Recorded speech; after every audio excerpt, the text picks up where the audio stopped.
I was in a group with a woman who told us an unusual story. Her mother lived in a retirement home. This lair of mostly retired women stood close to a park where homeless people gathered. Some of these women went to the park to find men to take home.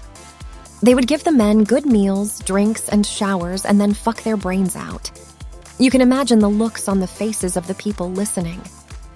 They felt shocked, and it took a few moments for people to recover. There was utter disbelief. I enjoyed the story but felt sad because almost everyone listening either felt offended by the story or negated it. I suspect that most of the individuals listening would rather see these older women not having any sex than be participating in such conduct.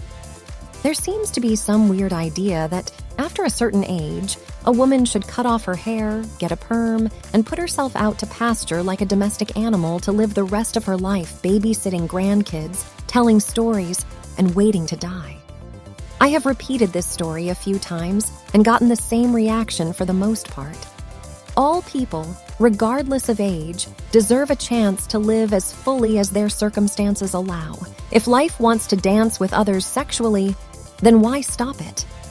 These women in their 60s, 70s, and beyond possessed real moxie.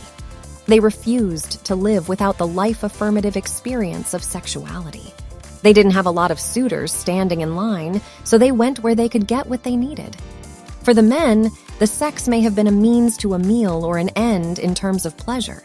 For the women, this park-prowling sex seems an end unto itself. After all, it's not like these old widows wanted to start families. I suspect that some of these women probably didn't act this way in their youths.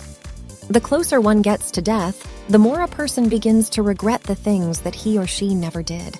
I say, why wait until death is knocking at your door before you start to live?